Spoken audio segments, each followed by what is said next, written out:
अभी हम चर्चा करेंगे बहुत ही महत्वपूर्ण टॉपिक एक और, दिष्टकारी, इंग्लिश में बोलते हैं रेक्टिफायर। दिष्टकारी दो तरीके का होता है। पहली बात तो ये देखेंगे दिष्टकारी होता क्या है। दिष्टकारी होता है जो प्रत्यावर्ती वोल्टता वो किसमें बदल दे, दिष्ट वोल्टता। प्रत्यावर्ती वोल्टता क्या होती है, प्रत्यावर्ती वोल्टता वह वोल्टता होती है जो समय के साथ क्या होती है, बदलती रहती है। वह साइन फॉर्म भी हो सकती है, वह स्क्वायर फॉर्म भी हो सकती है। भाई वोल्टता जो है इस तरीके से बदले, जैसे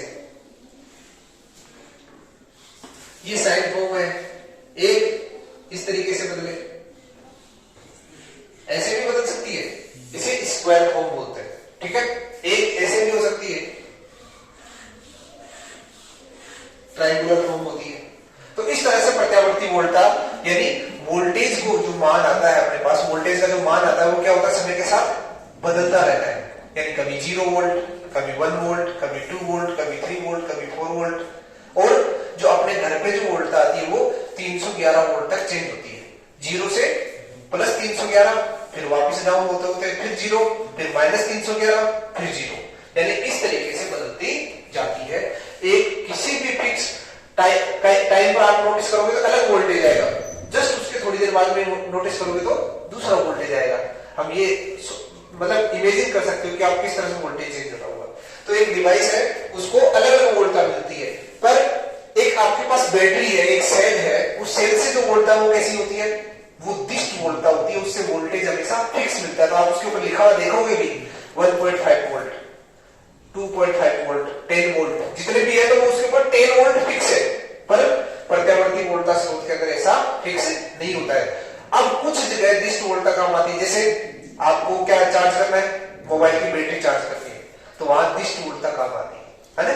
तो अब हम वहां पर हर दिन सेल तो नहीं ला सकते भाई, ऑलरेडी उसके अंदर बैटरी है। रिचार्जेबल बैटरी क्यों लाते हैं, इसलिए तो लाते हैं जिससे अपने को रासायनिक पदार्थ ज्यादा नहीं खर्च करना पड़े।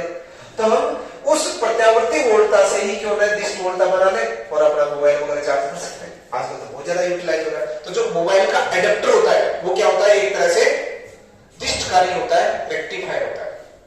उस रेक्टिफायर की संरचना किस तरह से होती है, उस रेक्टिफायर में एक छोटा सा तो क्या होता है, ट्रांसफॉर्मर। ये जो भाग है उसको क्या बोलते हैं, ट्रांसफॉर्मर।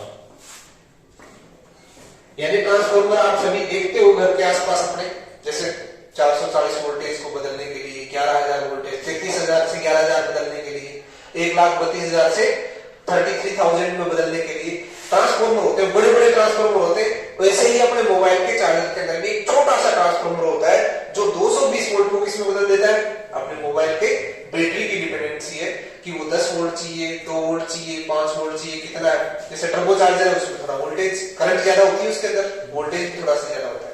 और जो नॉर्मल चार्जर होते हैं उसमें वोल्टेज और करंट दोनों ही कम होती है।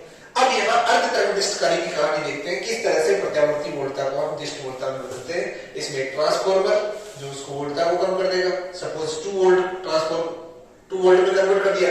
अब वो 2 वोल्ट कैसी है, 2 वोल्ट अभी भी प्रत्यावर्ती है। ट्रांसफॉर्मर में तो प्रत्यावर्ती को प्रत्यावर्ती में बदला जाता है, पर उच्च वोल्टता से निम्न वोल्टता में, निम्न वोल्टता से उच्च वोल्टता में। अब यहाँ वो वोल्टता है उसको हम किस में बदलना चाहते हैं, चार्ज करने के लिए, दिष्ट वोल्टता में। तो दिष्ट वोल्टता का जो मेन हीरो है जिस तरह से हम कहते हैं वो कौन है, डायोड। अब यहाँ पर देखो डायोड, अब ये दिष्ट वोल्टता अपने पास है, सॉरी प्रत्यावर्ती वोल्टता अपने पास है, इसको हम किस में बदलना चाह रहे हैं, दिष्ट वोल्टता। इसकी वेवफॉर्म को समझो, बहुत अच्छे से आपको समझ में आ जाएगा। इसको वेवफॉर्म जो है, यानी आपसे एग्जाम में वेवफॉर्म भी पूछता है तो आपको ये भी बनानी है। अपने एक वेवफॉर्म ले लेते हैं यहां तक की, यानी इसका आवर्तकाल है ये T/2 और ये T, ये है V in, जो Vm sin ओमेगा t, उसको इस तरह से बना सकते हैं, साइन का ग्राफ ऐसा होता है।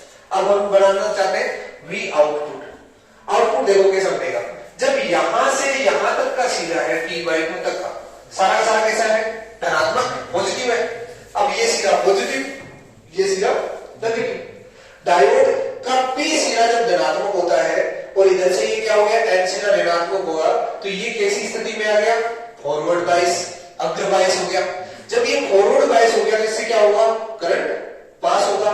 करंट पास होगा तो इस सिरे से इस सिरे पर अपने को क्या मिलेगी, वोल्टता मिलेगी। वोल्टता मिलेगी तो कैसी वोल्टता मिलेगी, दिष्ट वोल्टता मिलेगी। तो स्टार्टिंग में तो 0 से शुरू होता है, फिर ये इस्ट वोल्टा यहां तक मिलती जाएगी, मिलती जाएगी, मिलती जाएगी, यहां तक मिलेगी, मिल गया आउटपुट। अब देखो, अब ये नीचे वाला नेगेटिव साइकिल आया, नीचे वाला जब नेगेटिव साइकिल आया तो यानी ये क्या बन गया, नेगेटिव बन गया, ये क्या बन गया, पॉजिटिव बन गया। अब ये क्या हो गया, रिवर्स बायस।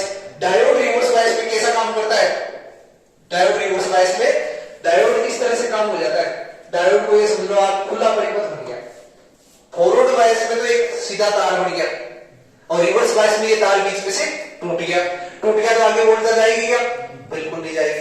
तो कहने का मतलब एक सीधी से लाइन मिल जाएगी, मिल गई, कहां तक, टी तक मिल जाएगी। फिर वापस ये सिरा क्या ऐसा हो गया, पॉजिटिव, पॉजिटिव हो गया तो ये टर्मिनल कैसा हो गया, पॉजिटिव, ये टर्मिनल कैसा हो गया, नेगेटिव। अब ये जब पॉजिटिव हो गया तो ये वापस पी सिरा पॉजिटिव, एन सिरा नेगेटिव। फॉरवर्ड बायस, अगर बायस में फिर क्या है, ये एक सीधे तार की तरह काम करेगा, सीधे तार की तरह काम करेगा तो ये वापस अपने को वोल्टा मिल जाती है। इस तरह से फिर आगे नेगेटिव पॉजिटिव चलता रहता है और अपने को आउटपुट वेव को मिलती रहती है। तो ये जो मैंने लैंग्वेज बोली है ये आप कार्य प्रणाली में लिख के आओगे और ये वेवफॉर्म आप, ये आउटपुट और ये इनपुट।